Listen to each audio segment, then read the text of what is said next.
Erie has been known for making things, plastics, paper, and locomotives, but Erie can be known for making history. The Three Forts of Presque foresee a national heritage destination in Erie's first neighborhood, one that connects us to our roots, our maritime history, and our flourishing waterfront. The Three Forts of Presque would be the only site in North America to feature the French, British, and American frontier forts, all in one location. It's the spot where Native Americans, French, and British clashed during the 7 Years' War, which helped spark the American Revolution, where General Mad Anthony Wayne died in the blockhouse and is buried. This unique heritage site would draw tens of thousands of visitors, spur economic development, and become a symbol of great civic achievement. The Three Forts of Presque Isle. It's time to make Erie's past work for Erie's future. Well, good morning. I'm Tom Tupitza, president of the Knox Law Firm, and I'm a member of the board of managers of the Three Forts of Presque Isle, LLC, and it's my pleasure to welcome you this morning and thank you for being here. Everybody here is important, so I can't start singling people out, so please forgive me for not doing that, but we hope that you will find this a very good investment of your time this morning. We want to thank the Jefferson Educational Society for hosting us. And as our program today is all about people, place, and time, it's particularly appropriate to begin by acknowledging the people, the indigenous peoples, the first peoples who were stewards of this place, the land and water we now know as Erie, including the location where we're gathered right now, for a long time indeed millennia, and that would be the Erie and the Seneca peoples. And we're also greatly honored to have with us today a representative of the Tuscarora Nation who you'll be meeting later. Tuscaroras are one of the Iroquois Six Nations, and we're very glad to have this guest with us today. Finally, we want to thank the generous sponsors of this master planning effort, the Erie Community Foundation, and our almost brand new CEO, Karen Billowith, is with us this morning. The Erie County Gaming Revenue Authority, and I know Perry Wood was here earlier, if not now, the Jefferson Educational Society, who hosted in this very room in 2018, I think the event that sort of sparked the development of this current effort, and a publication that went along with that I'll say a bit about more in a moment. The Bayfront Eastside Task Force, which I will say a few words about in a moment. And finally, Nancy O'Neill, who made possible the teaser video about this project that you can view on YouTube. So why this project and why now, very briefly? And I guess I do want to say that this, as many of you will know, is not a new effort. There have been many discussions over many years about the appropriate way to tell the story of the Three Forts and to commemorate the Three Forts and the role of the Three Forts in the history of our community and indeed of the development of the United States of America. But I will say that what sparked this current effort primarily, and I don't think I'll get any argument from anyone on this, is really the phenomenal work of Michael Furman, whose efforts on this have really been tireless, and we certainly would not be here if it were not for Michael's work in contacting the Bayfront Eastside Task Force, BEST, which of course, as I think most of you know, is a pioneer neighborhood association in our community, and really for the last two generations, I suppose you could say, have been the stewards of the land that the Three Forts property abuts. And also Michael's approach to the Pennsylvania Soldiers and Sailors Home, which you may know is one of six in the state, the oldest in the state, and since 1886 has been the steward of the land that, in the public eye at least, is most closely associated with the history of the Three Forts because it's the site of the Wayne Blockhouse. And we're really delighted to have Barb Raymond, who is the director of the Veterans Homes and a former commandant, with us today as part of this program. And Another word about BEST. BEST did agree to form a single-member limited liability company, which by law can utilize its 501c3 status to get this project started, and to form a board of managers with representatives of BEST itself and of anchor institutions in the community. That board of 7 is composed, as I said, of several BEST representatives, including Father Stephen Simon of the Orthodox Church of the Nativity of Christ, who is the chair of the BEST board, Jeremy Blazer, who for the past decade has been the executive director of BEST, Monsignor Henry Kriegel of St. Patrick's Church, Del Birch, who's been associated with just about every organization in town, including the East Bayfront Neighborhood Watch and currently the Erie Regional Chamber and Growth Partnership.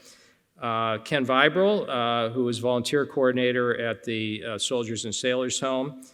And yours truly. I don't think a law firm is on anybody's short list of an anchor institution, and I'm not an anchor institution, but I do have a personal interest in the project because my Russian immigrant paternal grandparents, when they came to Erie in 1913, bought a house on Sobieski Street, which is right near the site of the French fort, and raised their 8 children, including my father there. So it's been a real pleasure to be involved in this effort. I'm not going to say a whole lot more right now because we have speakers far more qualified to do that about the why now, other than to observe that many of us are experiencing in our community now a real sense of renaissance, despite the many economic and social challenges that we still have. And of course, I could go through the whole litany that you all know, the amazing investments of Erie Insurance and UPMC Hammett and others in not only the downtown, but the property that's adjacent to the Three Forts site, the development of the Hagen History Center, which certainly is now one of the most finest regional history centers, I would say, in the country, and forms with other historical resources we have, the flagship Niagara and the Maritime Museum and others, the core of what can be an unparalleled heritage tourism destination for our country. And of course, we also have now the planned improvements to the Bayfront Parkway, which we are all hoping are going to increase access from the Bayfront to the downtown and to the East Side neighborhood. So I could go on, but I'm going to steal the thunder of our speakers. So let me proceed by beginning to tell you that our program, of course, will have 3 main speakers. It will be followed by questions and answers. I will introduce now the first speaker, and then we'll proceed. David Curry is the principal at Encore Interpretive Design and has been our principal consultant for this master planning effort. Encore Interpretive Design is located in, David, we have some Bills fans here probably. Should I say where you're from or not? Okay, Nashville, Tennessee. And David has worked in the public history field for 25 years. His projects have involved project management, strategic, interpretive, and visitor experience, master planning, exhibit and interactive design, along with documentary and digital media production. His most recent work includes project director and senior content designer for the National Medal of Honor Interpretive Center in Chattanooga, Tennessee, content developer and designer for Birmingham's 16th Street Baptist Church, 1963 bombing exhibit, and the project director and interpretive designer for the Fort Nashboro History Center in Nashville. So David, I will turn the program over to you.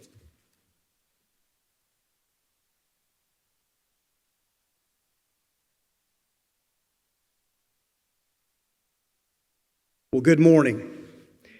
I'm the one that's actually moving the slides that probably started before we were supposed to, because I'm not exactly sure how to use this thing. But anyway, it's great to be here in Erie again. This is, I think, my 6th visit to Erie.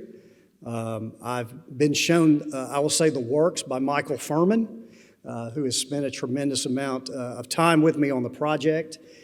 He said, well, you know, we're going to do a kickoff of this. We're going to have an event where we're going to introduce the plan, and we're going to invite people in the community to come out and take a look at all the work that we've done, and the 15 or 16 months that you've spent on this, you have 40 minutes.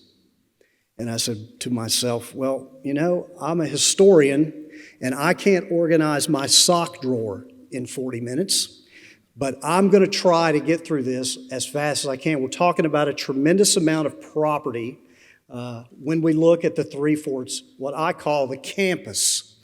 And so for the sake of brevity, I'm going to kind of talk just a little bit here, and then I'm going to come down there so that you can look at slides and what our design and outcome is for the site. But I've decided to frame the discussion today around 4 areas that are important in developing a comprehensive plan like this. Cultural, which is extremely important to understanding this type of facility, to understanding this type of project that deals with a breadth of time, of centuries. We're not talking 2 or 3 centuries, we're talking a long time before that. One of our guest speakers today will kind of get you up to speed on some of that. But first and foremost, what's important to us and why this is a cultural project is the story. And I'm going to try to work this as best I can. I haven't spoken anywhere in about 2.5 years because of COVID. So I'm getting my feet wet again today. But there's a lot of voices and a lot of history involved in sites like this. And all of those voices and all of that history has to be heard. There has to be an opportunity for people to talk, to give their perspective, to give their understanding. Not only us who learned most of our history in high school, maybe might learn something in college, but we get it at a really young age. And for many reasons, it kind of stops at that point. And so reintroducing some of those past stories and that past history to a historic site is extremely important, not only for them, but also, for us. And then there's the operational aspect of a plan like this. We've got a tremendous amount of property. What are we going to do with it? What's the best way to utilize the historic resources that are there? What still exists?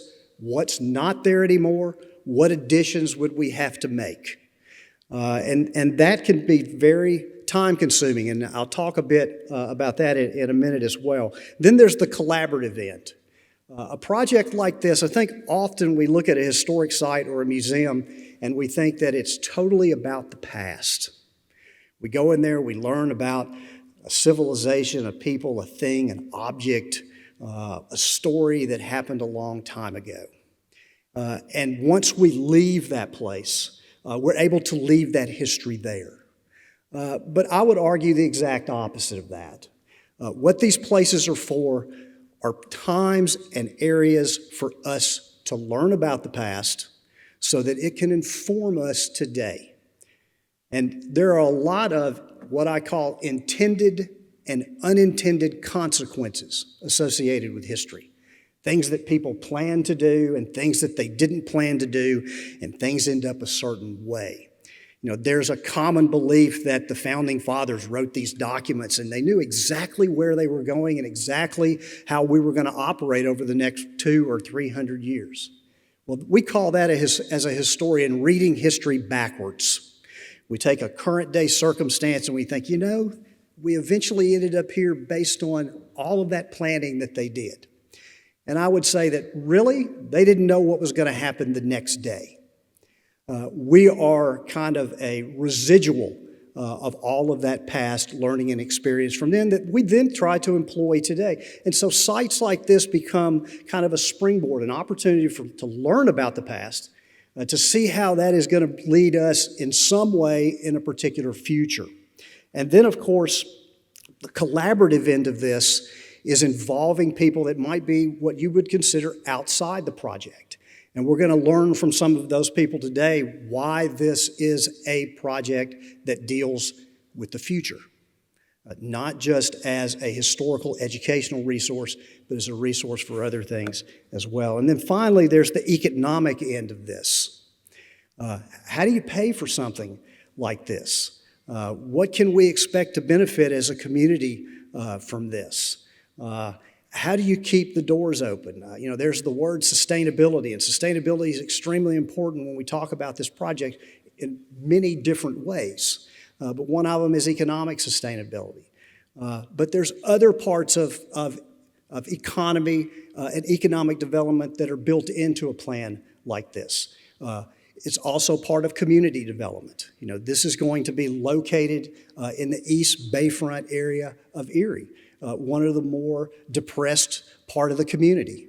And what happens when you open the door to a facility like this? It's going to generate interest. It's going to generate people wanting to come and visit. It's going to stimulate heritage tourism. It's going to add to all the other resources that are close by, whether that be downtown or whether that be on the bayfront. And so part of the plan is addressed, how do we then connect those resources together through a heritage tourism process, where it's not just the Three Forts, but it's some of the other parts of Erie as well. This is the Bayfront neighborhood. Whoops, this is the Bayfront neighborhood, and you can kind of see where the project study area is. It's in the shaded area. It's an area of town that it's very difficult to get to. If you were someone coming from out of town and you didn't know Erie very well, you don't realize that you've got to either come up Holland Street off the Bayfront Parkway, you've got to come in one of the avenues from the south side of town, or from the east, you have to come in on 6th. There is no access across Bayfront. Now, that can be a positive and that can be a negative. Of course, we all know the major reason for that is in the 1860s, they decided to build the railroad that wrapped right around the bottom at the time, was a bluff. And of course, today that bluff has been reduced considerably. But it's isolated. And because of that, some of the resources in that area have been isolated as well. Like what I consider one of the most magnificent pieces of architecture that you have in the city of Erie, which is the Soldiers and Sailors Home. And that building of that facility in the 1880s and what you see now, could you imagine how majestic that was sitting on the hill in Erie compared to everything else at that time, especially when you start to make the additions to that property? So the hill in front of it, Garrison Hill, of course, is isolated as well. There is no access to that unless you're able to take 6th or over to Parade Street or one of the other avenues like French Street, and then cut down to Front Street. But again, it's difficult to get to. So when we look at a project like this, we have to determine what's the access. How are people going to get there? And we think we've got a pretty good plan for that. I'm not going to get into it in detail. It's one of those things where you really need to read the full report to get all of the details, because we could be here for hours. And as a historian, I'd love that, but you wouldn't. Here are the 3 major pieces of property associated with what eventually was the Three Forts of Presque and the Interpretive Center. You see up to the far right is Garrison Hill. Garrison Hill, of course, is cut off by the railroad. The plan now is they are in the process of putting the new bridge back over from the Soldiers and Sailors Home to Garrison Hill. It has a landing there. And they're taking off the on-grade access, which is just to the east. The other piece of property, and I'll go all the way to your far left, is Wallace Street Park. And Wallace Street Park is comprised of a playground at Ted Amendola Memorial Field. The original French and British forts were to the west, just to the west of where Wallace Street Park is, somewhere in the vicinity of Sobieski and Front Street. What we do know is that the vast majority of what at one time was a bluffed landscape was reduced beginning really in the early 1800s by several brick factories that they put in that area. And they dug out about 40 to 50 feet of that bluff, which eventually leads to the problems with Mill Creek when it floods in 1915. They reduced the banks of Mill Creek that everything backs up, and then it backs on up and causes a flood. And of course, their solution is to what? To build the tube, eventually to run Mill Creek. But Mill Creek is kind of the founding ground for the Euro-American experience in Erie. To find that today, you'd have to go down there and dig it up. But we got kind of an answer to that so that people can experience that again as well. And then, of course, in the center is the Janitor Supply Company. And they own, it's really 3 buildings. The original building was built in 1907. It's along 2nd. They built another wing to that, I believe, in 1922, 1923, that's still there today. And then, of course, you've got the back end, which was built in the late 1950s, and then there was an addition to that in the 1970s. And you can kind of see Wallace Street Park today, Garrison Hill, the Janitor Supply Building, and Ted Amendola Field. So when we began the process of putting the plan together, and I came to Erie in July for the first time last year, I asked the best group, of all these properties, which one do you have control of? Which one do you own? And of course the answer was none. We don't really own anything. I said, well, it'd probably be a good idea. We had some interest from Ed Masharka, who owns Janitor Supply, to potentially add his property, to sell his property, to be part of this project. But then there was the Soldiers and Sailors Home, and they own Garrison Hill, that's owned by the state of Pennsylvania. So we talked over the phone with the Adjutant General, General Corelli, and we were surprised to find the interest that he had in the project. He said, wow, how can we help? Well, if we want to do something with this, would you be willing to be a partner as the state? And he said, well, how about one better? I might be willing to give the property up. And what he means by that is that property going over to control of the city of Erie. So you can imagine we were kind of excited that the state of Pennsylvania was willing to give up a resource. But it was for a great cause. And then, of course, there's the park on the other side. And talking with the mayor, Mayor Shermer, about that, and he seemed extremely interested. Can you put all the pieces of the puzzle together, and we'll kind of see what you have at the end. So that gave us a link between all of these properties. Now there was the ability to actually develop a historic resource out of that. Knowing all along that those forts are not really on the pieces of property on the baseball field and the recreational field, but we still had Garrison Hill, which is an original site. And because of that, it kind of led us in a different direction in interpreting that site. And what we came up with for the parks was the ability to, we've got as much light down in here as possible, so it's kind of bright. So the idea was, what could we rebuild? What could we reconstruct? We probably spent 4, 5, 6 months researching the size of these original forts. There had been information out there in the past. Some of it was accurate. Some of it we were kind of suspicious of, especially in dealing with the British fort. We were able to locate the entire French fort, which was 120 square feet, right in the center of the baseball, or right in the center of the playground. Fit perfectly there. The British fort, however, which was built in 1760, the original, was built right on top of the French fort. They used the exact same footprint as the French, except for one thing. They made it almost twice as big. They put some outer main works along with some palisading and some entrenchments that made it much larger.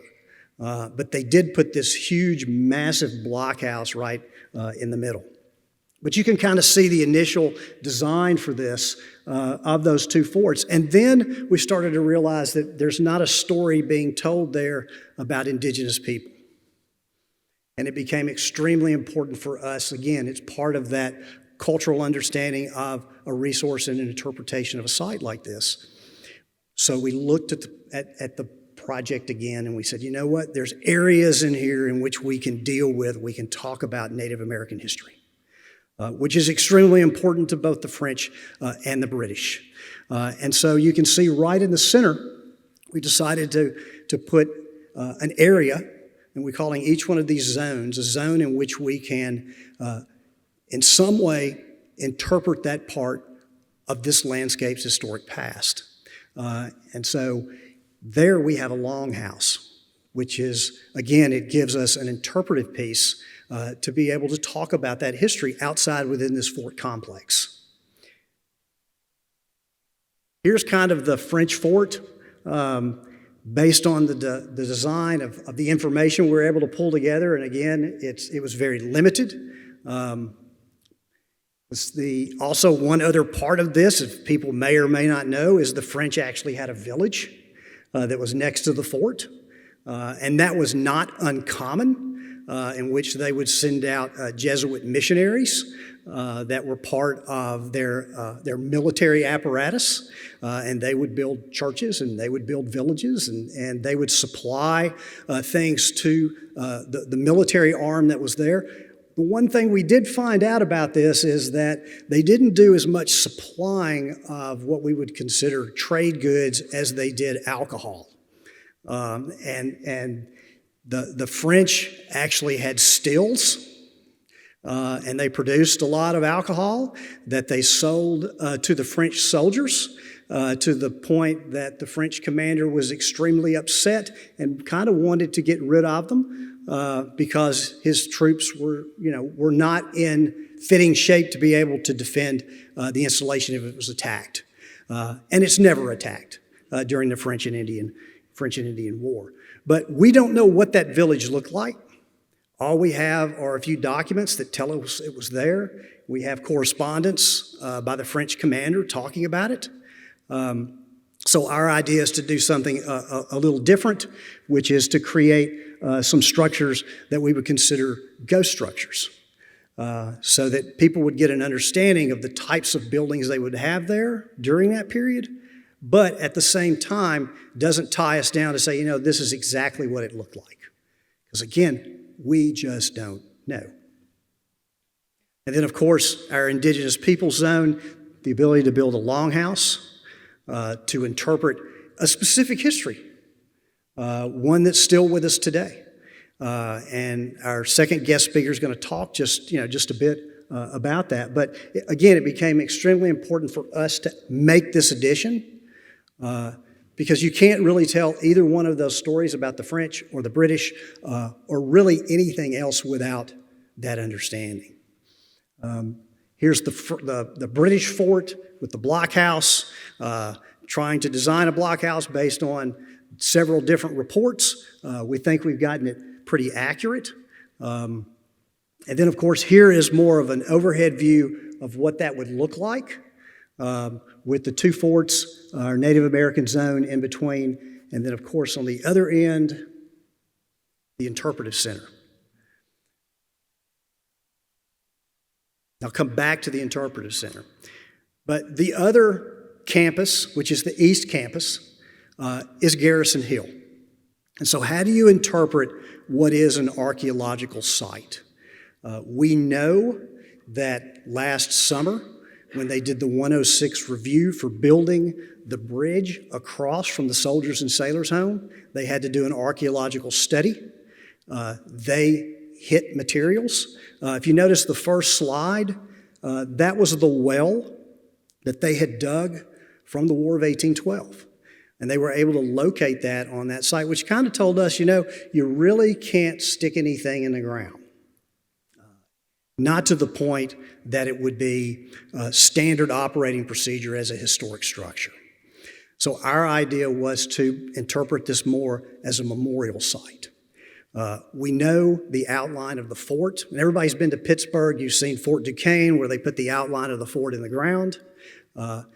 Using that idea of reestablishing the lines of the fort, reestablishing where the blockhouses were, using these stone patios, and then connecting all of that through a greenway around the site, gives us an opportunity to talk about the period from the early 1790s up through the end of the War of 1812, and even beyond. Some of you may or may not know that there was also a Civil War redoubt that was built on top of the hill in 1860, I believe it was 1863. And that redoubt was never attacked. There was a fear that Confederates were going to invade from Canada. And so Erie built a redoubt there. But it's the ability to tell that story. So you can see how this hill was used and reused and reused. But again, addressing it more as a memorial site allows us to protect any of those archaeological resources that are there now. Is there the potential for doing some more archaeology later? Sure, there always is. Not sure exactly how much more would be learned from that, but still you don't want to damage the site. And of course, the ability to put interpretive materials and interpretive media around the site. And again, these are just some initial renderings of that. Nothing, even though there's a lot of stone, nothing's in stone in terms of the memorials that you could put on the site. And then, of course, there's the Interpretive Center itself, of taking the Janitor Supply building and a process I call reskinning. It is a structure that is built out of cinder block. It has redwood floors. It's got a redwood truss system inside it. It was originally used as an organ factory.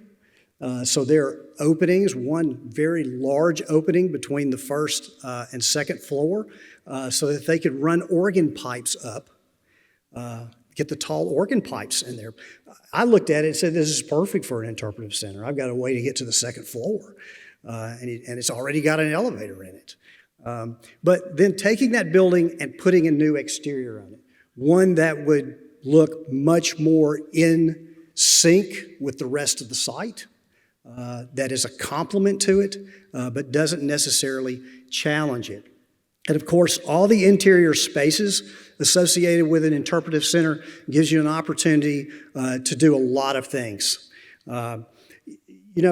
Probably most of you, when you grew up, you used to go to national park sites, and you're used to seeing really old, antiquated exhibits, which we loved. But by the way, we thought that dioramas and all those types of things were really cool. Not anymore. Today, we're much more technologically driven, and so people want to see a different type of exhibit, something that's much more immersive, something that's much more interactive. And being in the business of designing museums and museum exhibits, we find out that the cost isn't anymore to go in the direction of using more technology than it is. And by the way, you don't do technology just for technology's sake, but it gives you this process of creating environments within the facility. And that's what a lot of people are looking for. They want to be immersed, they want to be engaged, they want to be participants, they don't want to be observers. And so all of the new museums, even the historic sites, are moving in that direction. And this building gives you the opportunity to be able to do that. You've got a first floor, you've got a second floor. Also the ability of this building from an exhibit standpoint to be able to talk about the East Bayfront neighborhood, which is Erie's first neighborhood. And if you're going to put this facility right in the middle of East Bayfront, you have to tell that story. And it's an extremely important story because all the different immigrant groups, a lot of them that worked on the docks down on the bayfront, called this neighborhood home, whether you were Russian or German or Irish. And today you see a lot of new immigrants living in that same neighborhood. That neighborhood has turned over multiple times. It's been reinvented multiple times. It's an incredible story. And it's something that this center is an opportunity to tell because it's about Erie. And Erie's story is unique as any other authentic place. And so you can address all kinds of different types of interpretive themes. And again, if you go through the master plan, we've laid out some themes. And then, of course, there's the roof and the ability to use the roof as an observation deck. When you're up on top, you can see all the way over into the bay, as they could have originally. You're very close. There's been a lot of fill that's been put in that area in the last 120 to 130 years to be able to get the railroad in there, to get the anchor docks in there. But the opportunity to be able to overlook the site, to overlook the bay, to see all the way down the bayfront, literally, from that rooftop. And then, of course, there's the front end. And this is where one of our collaborative themes comes in. This is the 1907 building, which is on the far left, and then the 1923 building that they added. And of course, you can see the front of it today. It's got aluminum siding on it, but the original building is underneath that. And we say that you can bring that original building back. You can take off that exterior facade, you can restore it, and then you can adaptively reuse that building. One of the parts of this project, and I've got some people here to talk about that as well, again, is about collaboration. And so we've been talking with the VAR lab at Penn State Barron's here in Erie, and the potential of either moving the VAR lab over or a satellite campus in that building, which would bring all of that augmented and virtual reality content, the ability to have classes on technology, on coding. And again, I'm going to let them talk about it. They knew a lot more about it than I do. It seemed like an extremely good fit. Again, the site's not just about the past, it's also about the future. And the ability for those students and those classrooms to help develop exhibits within the center that are technology-based. So it seemed like an extremely good mix. And then, of course, there's the economic development end of this. You know, this is a historic preservation project. You've got a lot of historic preservation that's already going on, not only in the East Bayfront area, you've got it on the Bayfront, you've got it downtown. You know, Erie Insurance, Tom Hagen have done a tremendous amount of work in the last 20 or 25 years restoring buildings. Buildings that are functional. I know I stayed in one last night. Extremely tremendous restoration. Taking this building and this campus and making it part of economic development in terms of historic preservation in the neighborhood. And then, of course, as Tom alluded to, the Bayfront Parkway. How do we connect people if this thing is so locked? How do we connect people where they don't just have to drive up Holland Street and come down, one of the site, whether it's Second or Third, to get over to campus? What if they want to walk from the Bayfront? Well, PennDOT's plan is to put a pedestrian bridge that runs over the top of the Bayfront where Holland Street is. And so you can see the ability, and this is one of their conceptual drawings. They gave us permission to use it. They feel that this is getting close to the design that they're going to use for that. But again, it gives us an opportunity to get people off the Bayfront, get them across the Bayfront Parkway. We even talked with the Port Authority about redeveloping the Front Street Greenway. There's some overlooks there so that Greenway section can be used to move people from the Bayfront down to the Three Forts so that they don't necessarily have to drive. And then, of course, there's the heritage tourism end of this. One of the suggestions that we make in this plan is taking the Transmodal Center and turning it into kind of a visitor center, a tourism visitor center for Erie. Because it's the first thing literally that you hit coming in from the east end of town. And it's being used for several different purposes now. I believe that the Port Authority is in a building behind it. They used to be in that building. They're not there anymore. I think the Greyhound bus station is there. I think the city bus line runs down there. And other than that, the vast majority of that building's empty. It has a tremendous amount of room for exhibit space to move people in and around not only Erie, but regionally as well. Because again, one of the things that we did with this was look at the heritage tourism inn and visit all of those sites that are probably within a 2.5 to 3 hour drive of Erie. Whether it was to the east, almost all the way to Buffalo, whether it's close to Cleveland, and then of course the sites that are related to a lot of the period of interpretation, the sites to the south. In the past, that history, that French and Indian War history has always been told as a story about George Washington. And every site that you see from Philadelphia all the way to Pittsburgh is a George Washington-related site. Well, Washington makes it to LaBeouf. He's not part necessarily of the Erie story. Our idea was to kind of reorient that story from a east-west story to a north-south story. of running along those river routes that take you down to the most important junction that all of them are trying to attain, which is Pittsburgh, which is the forks of the Ohio. So relating all of these sites together, relating to the development on the bayfront, went too far on that one. But that's our concept, our initial concept for taking the three forts, taking the Interpretive Center to turn it into not only a history project, but a heritage tourism project, an economic development project. And again, if you're able to pick up, it's a 150-page document. You'll have an opportunity to look at the master plan. We're going to put it out there. You'll be able to get it on the internet as soon as it's approved.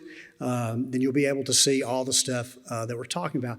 But again, one of the important aspects of this project is the collaboration with other organizations, other groups, and other peoples, those that also have a history here. And so we were able to develop kind of a collaboration with the Seneca. I'm going to introduce Joe Stallman. And Joe, do you need this?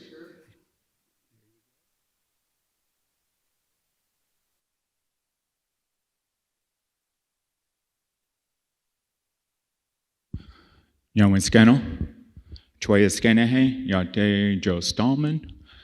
Hello, everybody. Good morning. My name is Dr. Joe Stallman. I just quickly introduce myself in my native language. I am Tuscarora. I am from Niagara Falls, New York. And currently, I am the director of the Seneca Iroquois National Museum, but I am also Seneca Nation's TIPO director. And TIPO stands for Tribal Historic Preservation Office. So I have the tribal equivalent of SHPO.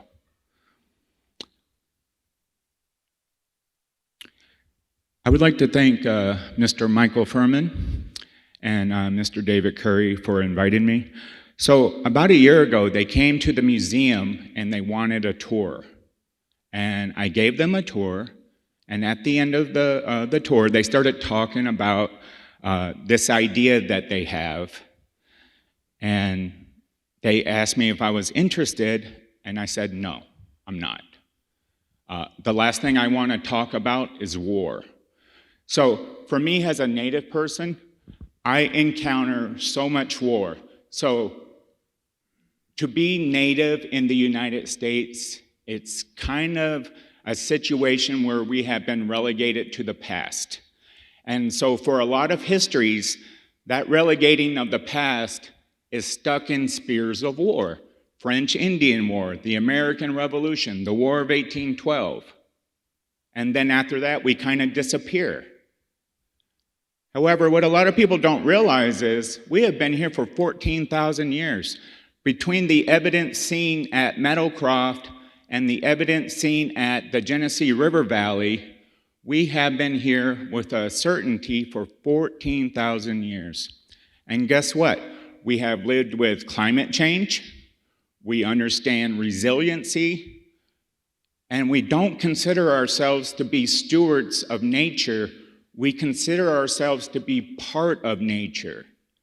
And so with that simple idea of being part of nature, you lose that authority to try to control something you cannot control. I know that's a hard idea to kind of grasp. I know a lot of you are probably looking at the slide behind me. Does anybody know where this is? Who said the Great Lakes? You guys are right. It's the Great Lakes. So if I had one slide to prove that we think differently than Euro-Americans, this is the slide. This slide is created by an Anishinaabe community. They're a Great Lakes Ojibwa. Have you guys heard of the Ojibwa? This is an Ojibwa map of the Great Lakes. The way they see the world is much different than how Americans would see the world, correct? Would everyone agree with me? First of all, our orientation is to the east. That is the most sacred direction for us because that's where the sun comes up. And then on top of that, we put, the Ojibwa in this case, put up their sacred sites, their important sites. And so they're located all around the Great Lakes. And so as a result, we have a vastly different view of how the Great Lakes are to different peoples. So as I've said, we've been here for about 14,000 years. We have always lived with the waters. However, because of history and our reduction to that connection of the waters, history now tells a story of us just being a terrestrial people, but that was never the case. We have always used the waters. They were our first highways. They're the fastest highways. It allows us to get from New York all the way down to St. Louis, Mississippi in about a week. That's pretty darn fast, right? Especially if you don't have a car or a horse or a train or a plane. However, so I've been doing research for about 40 years. I know you guys are probably looking at me and saying, how old is this guy? But I've been doing this since I was 10 years old because I come from a very precarious place. My dad is Native and my mom is white. So growing up, everyone's telling me what I am and what I'm not. And so that naturally led me down a path of research, and this is what I've been doing for my entire life. I rely on the written record, I rely on archaeology, I rely on anthropology, I rely on written history, I rely on the written record, but most importantly, I rely on my oral histories given to me by my elders. These are stories that have been handed down for a very long time. And a lot of these stories haven't been well received by scholarship. And so as a result, you have all of these moments of history that talk about indigenous people, but it's really dislocated. There's no continuous thread of story. So if you were to go to my community, we could tell you a continuous thread of our history from the beginning of time to our present. And it's not located into chunks of moments like 1763, the War of 1812. Because for us, it's all one story. It's hard to break up that story. Does anybody know what this is?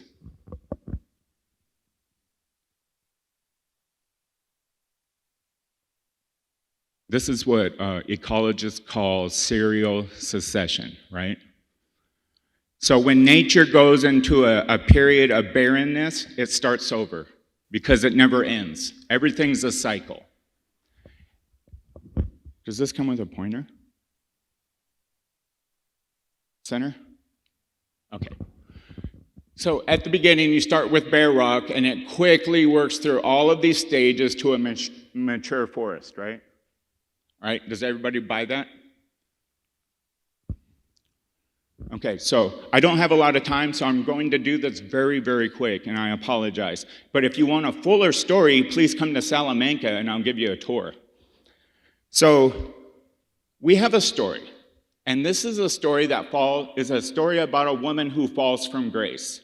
Okay, so at the beginning of our creation story, there's a world where people live in a nice town, there's trees everywhere, there's food everywhere, and then suddenly all the trees fall down. Well, one day when the last tree fell down, a woman walks over to the edge to look inside this hole. And as she's gazing down, she falls through the hole into darkness.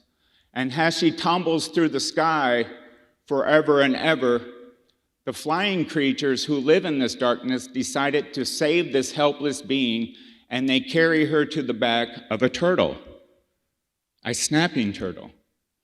And quickly from there, we go through generations of people within hours of how it starts with the first woman who happened to be pregnant when she fell through that hole. She gave birth to twins, and those two twins repopulate the earth. And along the way, this story, our elders, when we tell this story, there's a lot of detail. They talk about certain types of plants. They talk about life forms that cannot be seen. like germs and bacteria. And along the way, as the story develops,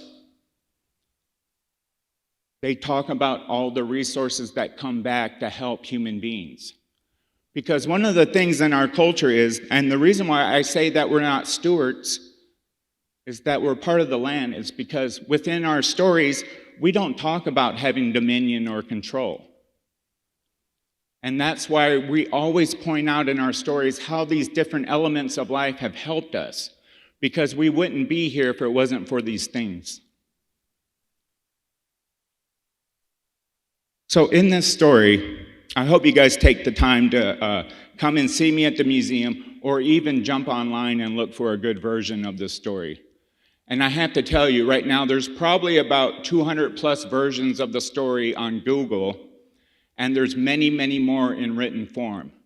And sometimes when we tell the story, it actually takes hours to tell because there's a lot of detail.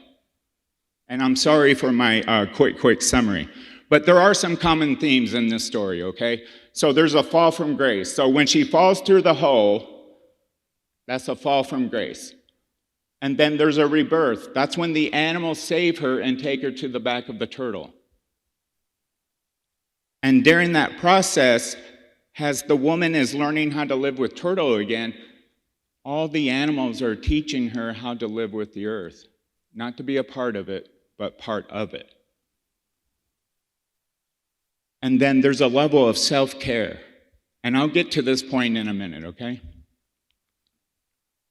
Oh, that's not very dark. So, what I'm doing on this slide is I'm combining serial secession with the trajectory of my creation story, okay? Does that make sense? So within that trajectory, it's actually a climax community, which is actually a mature forest. And when you listen to our stories, you hear about the maple, the chestnut, the violet, berries, flint corn. You have all of these items. And then there's a fall from grace. And when she falls from grace, she has to start over with nothing on the back of the turtle. And then as we progress through the story, we see the appearance of the most sacred plants, the wild strawberry. The wild strawberry is the most sacred of the fruits because it's the first fruit that we see every year. We know it's almost time for growing season, actually. And then the first plant to reveal itself outside of strawberry was tobacco. And for us, when we do all of our prayers and invocations, we always use tobacco. And so as the story moves on, we also see the introduction of different types of plants and trees. Here's a better visual representation. Climax community, the fall from grace, and then our gradual return to where we are actually. And some people would actually say we're on a downhill slide at this point. So this level of self-care, every time that we get together, we have a beginning ceremony, and we call it the Ganyonyok. The reason why we have this Ganyonyok is because we're getting together for a reason. We have a purpose, and we need to come to one mind because we need to find a solution to our ongoing concern. So when I'm at work, if I have a director's meeting, guess what? The first thing that we do, we have a Ganyonyok. And when we do our Ganyonyok, we go through every layer of life, and I'll do the first one in English so you guys get an idea. Creator, we bless the waters, for they give us life, they give us nourishment, they help our plants grow, and so on. And so some speakers would actually spend maybe half an hour going through everything that water does for us, keeps us hydrated. They just keep going on and on. And then the second one would be the new earth, and we talk about what the new earth does for us. And we just go through every step of that creation story, through every elemental plane. So at Syracuse, there's a researcher named Dr. Robin Kimmerer. Have you heard of Dr. Robin? She has a book out called Braided Knowledge, where she combines indigenous science with Western science to find solutions to our ongoing problems. She's one of many people doing this at this point. But this is what Dr. Kimmerer says, and I really like how she says this. The Ganyonyok is far more than a pledge, a prayer, or a poem alone. It is at heart an invocation of gratitude, a material scientific inventory of the natural world. The Ganyonyok invokes the ancient order of protocols which sets gratitude as the highest priority. She goes on, as it goes forward, each element of the ecosystem is named in turn along with its function. Simultaneously, we remind ourselves of our place in the web of life and how each thread sustains us. You know, this is really common knowledge for Native peoples, but to the outside world, we haven't been really noticed yet. So even if we have someone like Dr. Robin out there getting a little bit of attention on her research, a lot of people don't notice it. They're not paying attention to it. And I'm a little concerned because we do have a crisis ahead of us. We live in the Great Lakes, folks. A couple of the Great Lakes are on the verge of collapsing, and I don't hear any solutions. I don't know of any.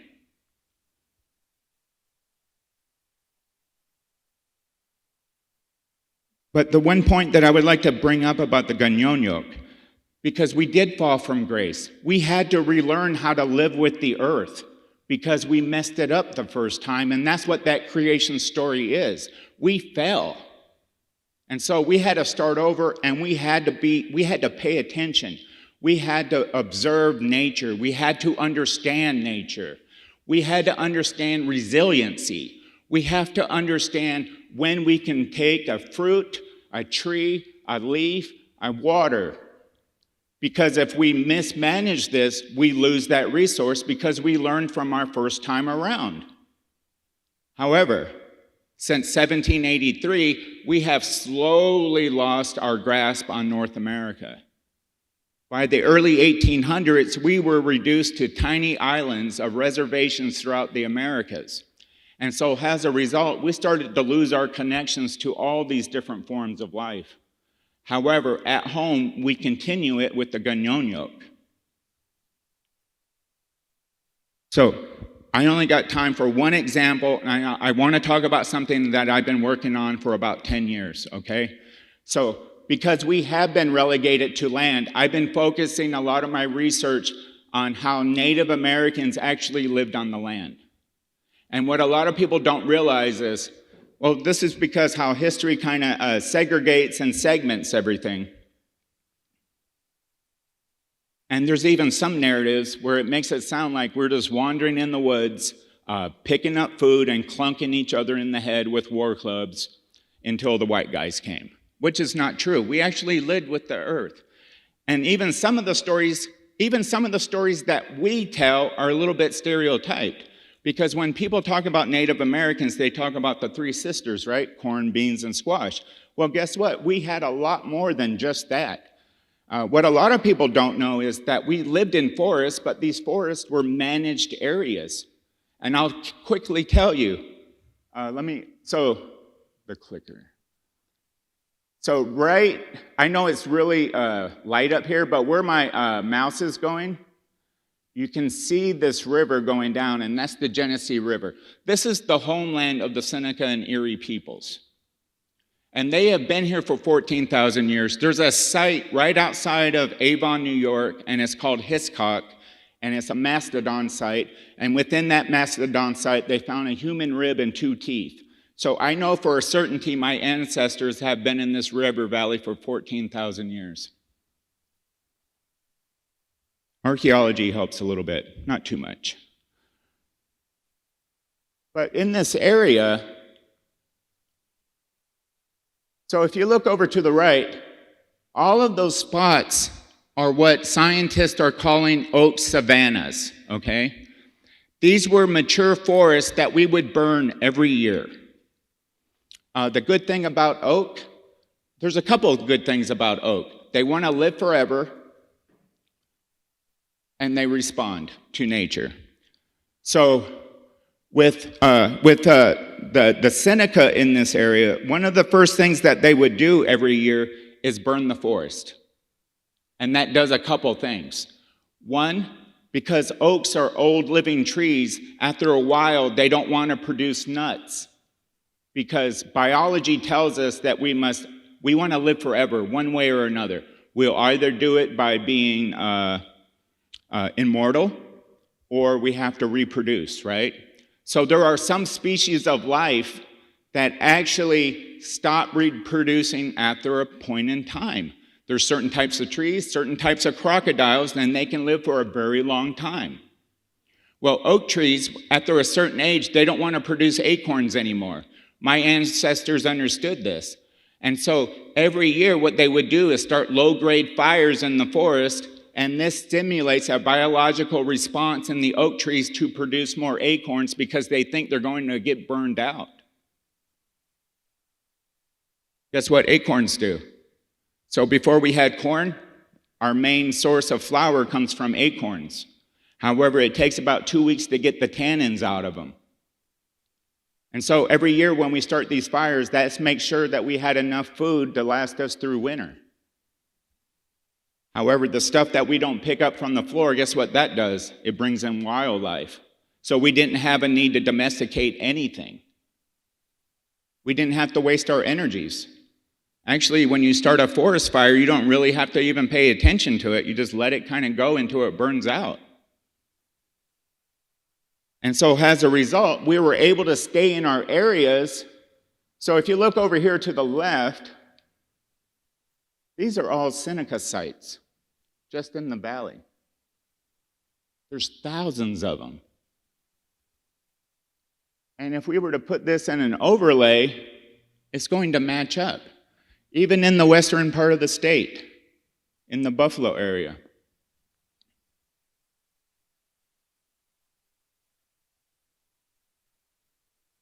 Once again, my apologies. I didn't realize my bottom photo would not show up. So what we have here to the left is a oak forest in the spring right before the burn. And this is the oak forest after they do the control burn. This was in California. So in California, they're starting to replicate this to protect the forest. Because some of you guys might not know, but we're starting to lose some of our trees. And actually, the oak might disappear in our lifetime. It's a real possibility. But the landscaping does so much, and I already kind of said this. One, it invigorates the soil. It produces nuts. Oak trees are really fire resistant, but other trees aren't. So the trees that you don't want, you kind of burn them out anyways, and you keep the ones that you want. And then it also entices the plants that you do want and get rid of the weeds. Like I said, it brings in the local fauna, and it minimizes the energy and food production because you don't have to domesticate anything. And another thing that people don't realize, back east, we have a real problem with ticks, right? If we burned our forest, we wouldn't have ticks. So what about the Great Lakes?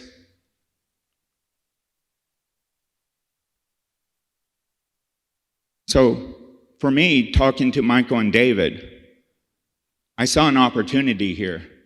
Because of all these years of doing research, and I'm starting to see other indigenous scientists doing their own research and finding ways to get research out there, I'm starting to see there's a little bit of hope here. There's a glimmer here. I see there's an opportunity for all of us to learn something.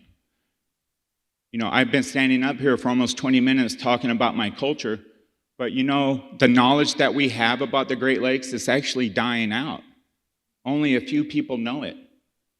And in all the land that Seneca has in its possession right now, it has one tiny access to Lake Erie, and it's over by the I-90. And it's just a little canoe launch.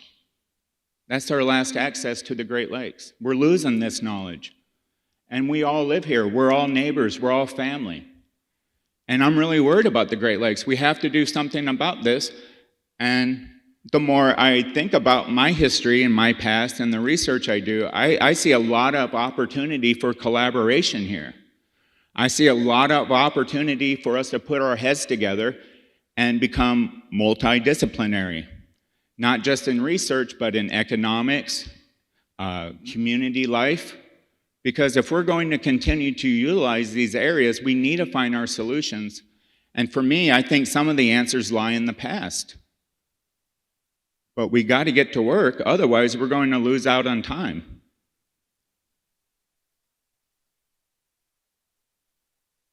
Thank you. I'll give it back to you, David.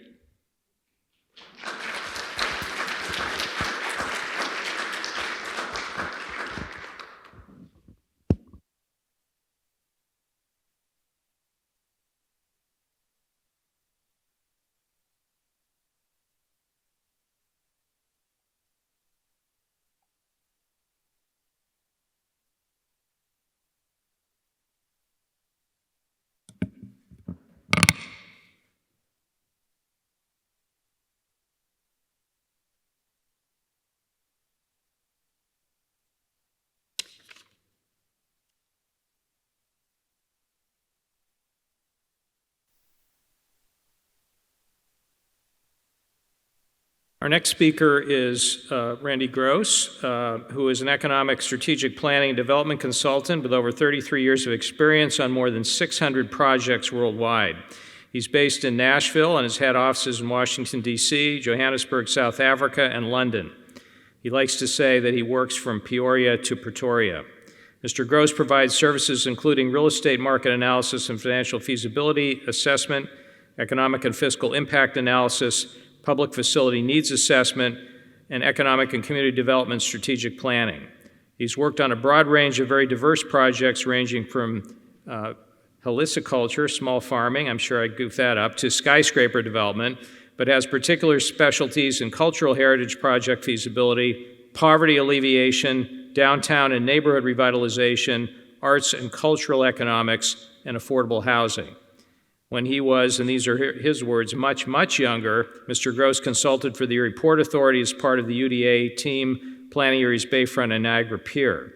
He completed retail and condominium market analyses as part of that initial plan to revitalize Erie's waterfront. So we're grateful to have him back working with us again, and I will turn it over to Randy.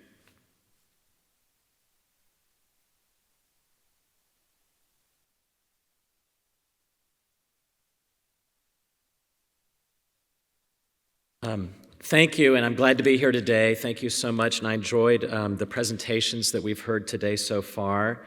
I do have a lot more gray hair than I did 30 years ago when I was in Erie the last time, but hopefully I've learned a little bit since then. I don't know.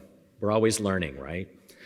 So I wanted to talk a little bit about who I am because I haven't done anything yet on this project. I'm here to support David's work and to tell you a little bit about what I do. I did propose to assist in determining the feasibility of the Three Forts project, and so I'll talk a little bit about what I would be doing as part of that. So I'm basically here to sort of introduce myself and how I can help in this regard. So just a little bit about who I am and what I do. I think it was mentioned that I do a lot of real estate market analysis. So I do look at the potentials for development, whether it's residential or technology development or lodging, other types of development, including audience support facilities, which include museums, historical site development, that sort of thing.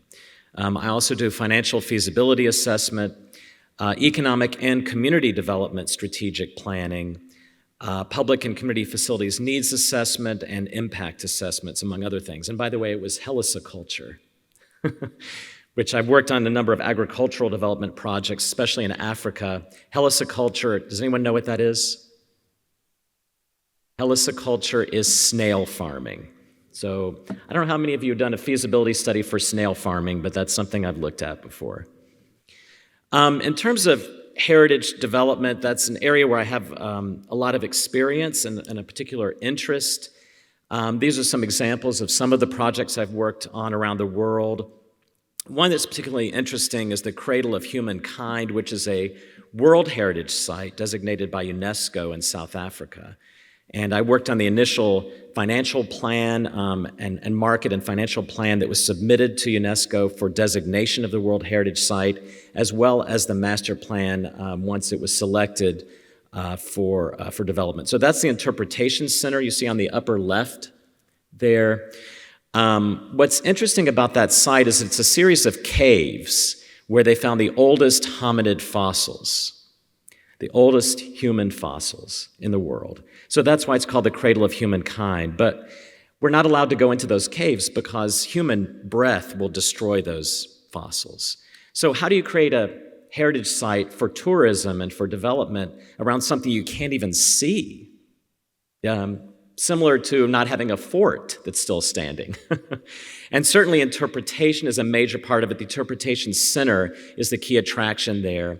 There are ways to interpret not only the fossils and human heritage in terms of development and evolution, but also the culture and the conservation of that huge area, which is near Johannesburg. So all of those things play into the interpretation of the site. The bottom left-hand corner is the battlefield region in South Africa. I helped develop a heritage tourism plan around Danhauser and an area of that. And again, not many existing forts or historic sites to work with, but looking more at monumental aspects of what happened there, retelling the story, interpreting the story through interpretation centers, and looking at the potential for that. Other relevant projects include work for the American Battlefield Trust, which was formerly the Civil War Trust, and I've done some work for them looking at Civil War sites around the country. Blennerhassett Island is a state park in Parkersburg, West Virginia, right in the middle of the Ohio River. And that was, again, even though with the historic house that's pictured there, a recreation of what was there before.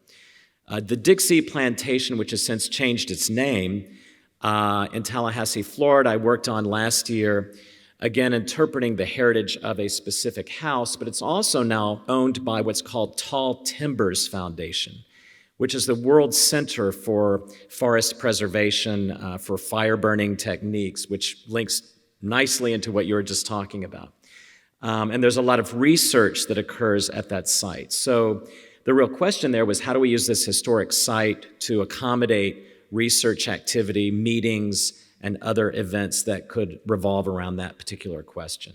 And then Port Tobacco in Charles County, Maryland, again, there were some existing sites that still existed, but really they weren't connected in any way. So a good part of the question was, how do we create something of value that would attract the heritage tourist and interpret the site as an education to the community?